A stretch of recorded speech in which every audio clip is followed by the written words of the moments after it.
குறைந்த செலவில் நினைத்த உடனே செய்யக்கூடிய ஒரு சுவையான ஸ்நாக் தான் இது. டீ டைமுக்கு சாப்பிடுவதற்கு ஒரு நல்ல ஸ்நாக் தான் இது. ஓவன் எதுவும் தேவைப்படாது, கேக் போலவே இருக்கிறது. ரொம்ப சுவையாக இருந்தது. நீங்களும் கண்டிப்பாக செய்து பாருங்கள். ஹோம் பிஸ்னஸ் செய்பவர்களுக்கு நல்ல வருமானத்தை ஈட்டித்தரும்.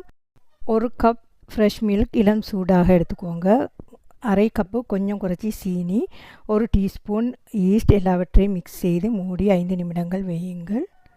ஒரு முட்டை, 2 டேபிள் ஸ்பூன் ஆயில், ஒரு பிஞ்ச் உப்பு, ஒரு கப் கோதுமை மாவு வறுக்காதது நல்லா மிக்ஸ் செய்துக்கோங்க. பின் ப்ளம்ஸ் இருந்தால் கொஞ்சம் சேர்த்துக்கோங்க. மூடி அரை மணித்தியாலம் வையுங்கள். அரை மணித்தியாலம் கழித்து நல்லா அந்த கலவையை கலந்து விடுங்கள். பின் ஒரு தாச்சியில் எண்ணெயை ஊற்றி இது மாதிரி ஒரு கேக் தட்டை அதில் போட்டு விடுங்கள். எண்ணெய் கொதிக்கிற போது அந்த கலவையை அதில் ஊற்றி இந்த மாதிரி எண்ணெயை மேலால் ஊற்றி ஊற்றி விடுங்கள். பின்பு திருப்பி போட்டு பொரித்து கொள்ளுங்கள். பொன்னிறத்துக்கு பாருங்கள். 2 3 ஒரே நேரத்தில் செய்யலாம். ரொம்ப சுவையாக இருந்தது. நீங்களும் கண்டிப்பாக செய்து பாருங்கள்.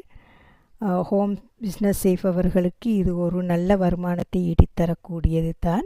புதுசாக செய்யும் போது எல்லாரும் விரும்பி சாப்பிடுவார்கள். கண்டிப்பாக நீங்கள் செய்து பாருங்கள். இதில் 2ஆக வெட்டி சாக்லேட் பூசியும் சாப்பிடலாம். தேங்க்யூ.